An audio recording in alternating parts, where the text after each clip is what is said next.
Hi ನಮಸ್ಕಾರ, welcome back to ದೇವಯಾನೀಸ್ kitchen. ಇವತ್ತು ಚಪಾತಿ ಮತ್ತು ಪೂರಿ, ಪರೋಟ, ರೋಟಿ ಕಾಂಬಿನೇಷನ್ ಆದಂಥ ಎಗ್ ಕರಿ ಹೇಗೆ ಮಾಡೋದು ಅಂತ ನೋಡೋಣ ಬನ್ನಿ.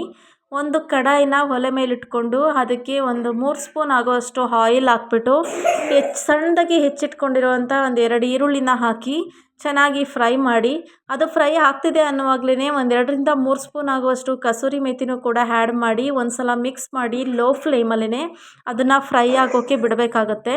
ನೋಡಿ, ಮಿಕ್ಸ್ ಮಾಡಿ ಫ್ರೈ ಆಗೋಕ್ಕೆ ಬಿಟ್ಟಿದ್ದೀನಿ. ಈ ಟೈಮಲ್ಲಿ ನಾವು ಇದಕ್ಕೊಂದು ಮಸಾಲ ರೆಡಿ ಮಾಡ್ಕೊಂಡು ಬರೋಣ ಬನ್ನಿ.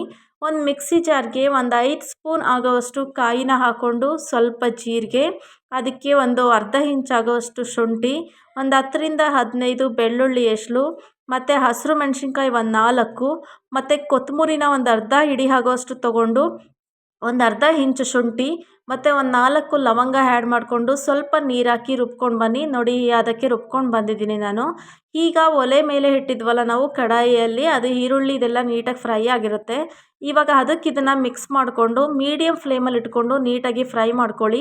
ಸ್ವಲ್ಪ ತೆಳ್ಳಗೆ ನೀರು ಹಾಕ್ಕೊಳ್ಳಿ, ಯಾಕಂದರೆ ಅದು ಆಮೇಲೆ ಗಟ್ಟಿ ಆಗುತ್ತೆ ಮಸಾಲ. ಸ್ವಲ್ಪ ನೋಡಿ, ಅದಕ್ಕೆ ನೀರು ಹಾಕ್ಕೊಂಡು ಇದನ್ನು ಕುದಿಯೋಕ್ಕೆ ಬಿಡೋಣ. ಇದು ಒಂದು 5 ನಿಮಿಷ ಆಗೋವಷ್ಟು ಮೀಡಿಯಮ್ ಫ್ಲೇಮಲ್ಲೇ ನೀಟಾಗಿ ಫ್ರೈ ಆಗಬೇಕು. ಒಂದು ಸಲ ಮಿಕ್ಸ್ ಮಾಡಿ ಈ ಟೈಮಲ್ಲಿ ರುಚಿಗೆ ತಕ್ಕಷ್ಟು ಉಪ್ಪು ಹಾಕ್ಕೊಂಡು ಇದನ್ನು ಬೇಯೋದಕ್ಕೆ ಬಿಡೋಣ. ನೋಡಿ, ಈ ಕಡೆ ನಾನೊಂದು 4 ಮೊಟ್ಟೆ ತೊಗೊಂಡು 4ರಿಂದ 5 ಮೊಟ್ಟೆ ತೊಗೊಂಡು ಕಟ್ ಮಾಡ್ಕೊಂಡು ಇಟ್ಕೊಂಡಿದ್ದೀನಿ ಬೇಯಿಸ್ಕೊಂಡು. ಈ ಕಡೆ ಒಂದು ಮೊಟ್ಟೆನ ತುರ್ಕೊಂಡು ಇಟ್ಕೊಂಡಿದ್ದೀನಿ, ಬೇಯಿಸ್ಕೊಂಡು ತುರಿದು ಇಟ್ಕೊಳ್ಳಿ. ನೋಡಿ, ಈಗ ಕುದೀತಾ ಇದೆ. ಈ ಟೈಮಲ್ಲಿ ನಾವು ತುರಿದಿಟ್ಕೊಂಡಿದ್ವಲ್ಲ ಮೊಟ್ಟೆನ, ಅದನ್ನು ಆ್ಯಡ್ ಮಾಡಿ ಒಂದು ಸಲ ಮಿಕ್ಸ್ ಮಾಡಿ ನೀಟಾಗಿ ಒಂದು 2 ನಿಮಿಷ ಫ್ರೈ ಆಗೋಕ್ಕೆ ಬಿಡಿ.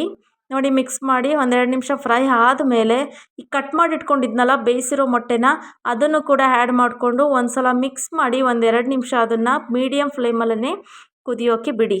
ನೋಡಿ, ಇವಾಗ ಆಗಿದೆ, ಕುದೀತಾ ಇದೆ. ನೋಡಿ, ಇವಾಗ ಲಿಡ್ ಕ್ಲೋಸ್ ಮಾಡಿ ಕುದಿಯೋಕೆ ಬಿಟ್ಟಿದ್ದೆ, ಈಗ ಓಪನ್ ಮಾಡ್ತಾ ಇದ್ದೀನಿ. ನೋಡಿ, ಈ ಹದಕ್ಕೆ ರೆಡಿ ಆಗಿದೆ.